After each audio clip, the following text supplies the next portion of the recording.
ನಮಸ್ಕಾರ, ಕನಸು ನ್ಯೂಸ್ಗೆ ಸ್ವಾಗತ. ನಾನು ನಿಮ್ಮ ರಾಮಕೃಷ್ಣ ಸಿಡಿ. ಈಗ ವಾರ್ತೆಗಳ ವಿವರ. ನಮಸ್ಕಾರ.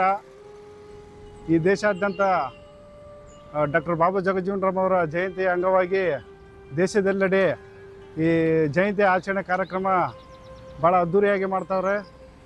ಹಾಗೂ ದಲಿತ ಸಮುದಾಯದವರು ವಿಶೇಷವಾಗಿ ಮೆರವಣಿಗೆ ಮುಖಾಂತರ ಅವರ ಆದರ್ಶಗಳನ್ನು, ಅವರ ವಿಚಾರಧಾರೆಗಳನ್ನು, ಅವರ ಹೋರಾಟಗಳನ್ನು ಪ್ರತಿಬಿಂಬಿಸುತ್ತಾ ಅವರ ಕೊಡುಗೆಗಳನ್ನು ಈ ಜಗತ್ತಿಗೆ ಸಾರುತ್ತಾ ಅವರ ನಡೆದಂಥ ಹಾದಿಯಲ್ಲಿ ನಮ್ಮ ಎಲ್ಲ ಸಮುದಾಯದ ಮುಖಂಡರು ಅವರ ಆದರ್ಶಗಳನ್ನು ಪಾಲಿಸಬೇಕಾಗಿರ್ತಕ್ಕಂಥದ್ದು ಕರ್ತವ್ಯವಾಗಿರ್ತದೆ.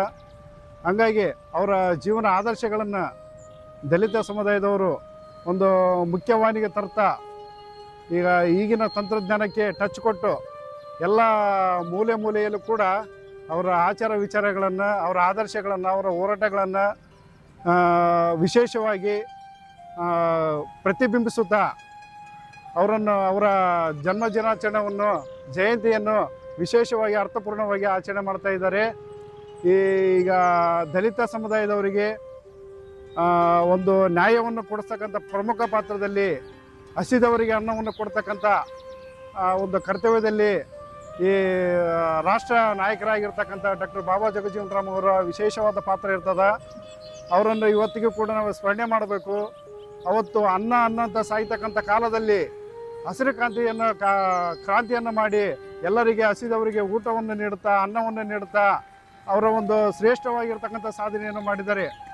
ಯಾವುದೇ ಪಕ್ಷದಲ್ಲಿ ಇರಲಿ, ಒಬ್ಬರ ರಾಷ್ಟ್ರಕ್ಕಾಗಿ ಮತ್ತು ದಲಿತ ಮತ್ತು ಎಲ್ಲ ಸಮುದಾಯದ ಏಳಿಗೆಗಾಗಿ ಶ್ರಮಿಸಿರ್ತಕ್ಕಂಥ ವ್ಯಕ್ತಿಗಳನ್ನು ನಾವು ಸ್ಮರಿಸಬೇಕಾಗಿರ್ತದೆ.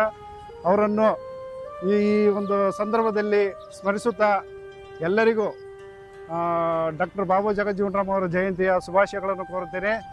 ನಮಸ್ಕಾರ. ಎಲ್ಲರಿಗೂ ಜೈ ಭೀಮ್ ವಂದನೆಗಳನ್ನು ಹೇಳುತ್ತಾ, ಹಸಿರು ಕ್ರಾಂತಿಯ ಹರಿಕಾರರು ಆಗಿರ್ತಕ್ಕಂಥ ಡಾಕ್ಟರ್ ಬಾಬು ಜಗಜೀವನ್ ರಾಮ್ ಅವರ ಹುಟ್ಟುಹಬ್ಬದ ಪ್ರಯುಕ್ತ ಇವತ್ತು ದೇಶಾದ್ಯಂತ ಅವರ ಆಚರಣೆಯನ್ನು ನಡೆಸ್ತಾ ಇದೆ. ಸೊ ಹಾಗಾಗಿ ಇವತ್ತು ಹಸಿರು ಕ್ರಾಂತಿಯ ಹರಿಕಾರರು ಅಂತ ಹೆಸರು ಬರಲು ಕಾರಣ, ಈ ದೇಶದಲ್ಲಿ ಒಂದು ಕಾಲದಲ್ಲಿ ಬ್ರಿಟಿಷರು ಬಿಟ್ಟೋಗೋ ಒಂದು ಸಂದರ್ಭದಲ್ಲಿ ಈ ದೇಶ ಬರಪೀಡಿತ ಪ್ರದೇಶವಾಗಿತ್ತು.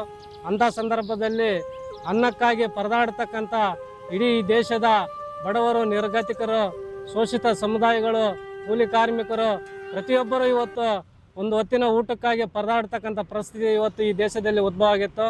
ಅಂಥ ಪರಿಸ್ಥಿತಿ ಒಳಗಡೆ ಹಸಿರು ಕ್ರಾಂತಿಯಾಗ ಈ ದೇಶದ ಉಪ ಪ್ರಧಾನಿಗಳೇ ಆಗಿ ಈ ದೇಶಕ್ಕೆ ಅನ್ನವನ್ನು ಯಾವ ರೀತಿಯಾಗಿ ನಾವು ಉತ್ಪತ್ತಿ ಮಾಡ್ಬೇಕನ್ನೋ ಒಂದು ವಿಚಾರವನ್ನು ಇಟ್ಕೊಂಡು ಹೆಚ್ಚಿನ ರೀತಿಯಲ್ಲಿ ಕೃಷಿಗೆ ಆದ್ಯತೆಯನ್ನು ನೀಡಿ ಹಸಿರು ಕ್ರಾಂತಿಯನ್ನು ಮೂಡಿಸೋದ್ರ ಮುಖಾಂತರ ಈ ದೇಶಕ್ಕೆ ಅನ್ನ ಉಳಿಸಿರ್ತಕ್ಕಂಥ ಏಕೈಕ ವ್ಯಕ್ತಿ ಯಾರನ್ನಿದ್ರೆ ಅದು ಡಾಕ್ಟರ್ ಬಾಬು ಜಗಜೀವನ್ ರಾಮ್ ಅಂತ ನಾವು ಈ ಸಂದರ್ಭದಲ್ಲಿ ಹೇಳೋಕ್ಕೆ ಇಷ್ಟಪಡ್ತೀವಿ. ಸೊ ಹಾಗಾಗಿ ಈ ದೇಶದಲ್ಲಿ ಇರ್ತಕ್ಕಂಥ ಪ್ರತಿಯೊಬ್ಬರ ಪರವಾಗಿ ಇವತ್ತು ಹೋರಾಟ ಮಾಡಿರ್ತಕ್ಕಂಥ ವ್ಯಕ್ತಿ, ಸಮಾಜದ ನಿರ್ಮಾಣಕ್ಕಾಗಿ ಹೋರಾಟ ಮಾಡಿರ್ತಕ್ಕಂಥ ವ್ಯಕ್ತಿ.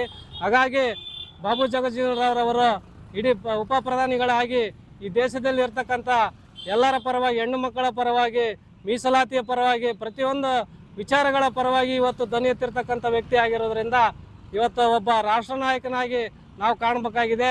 ಇವತ್ತು ಕೇವಲ ಒಂದು ಜಾತಿಗೆ ಸೀಮಿತ ಅಲ್ಲ, ಇಡೀ ಒಬ್ಬ ಈ ವ್ಯಕ್ತಿ ಇವತ್ತು ಎಲ್ಲ ಜಾತಿ, ಸರ್ವ ಜನಾಂಗ, ಸರ್ವ ಧರ್ಮ ಜನಾಂಗಕ್ಕೋಸ್ಕರ ಶ್ರಮಿರ್ತಕ್ಕಂಥ ವ್ಯಕ್ತಿ ಆಗಿರೋದ್ರಿಂದ ಇವತ್ತು ರಾಷ್ಟ್ರ ನಾಯಕನಾಗಿ ನಾವು ಗುರುತಿಸಬೇಕಾಗಿದೆ. ಸೊ ಹಾಗಾಗಿ ಎಲ್ಲರೂ ಇವತ್ತು ಬಾಬು ಜಗಜೀವನ್ ಅವರ ಹುಟ್ಟುಹಬ್ಬವನ್ನು ಅರ್ಥಗರ್ಭಿತವಾಗಿ ಆಚರಣೆ ಮಾಡ್ಬೇಕಂತೇಳಿ ಕೇಳ್ಕೊತಿದ್ದೇನೆ. ಜೈ ಭೀಮ್, ಜೈ ಪ್ರಬುದ್ಧ ಭಾರತ.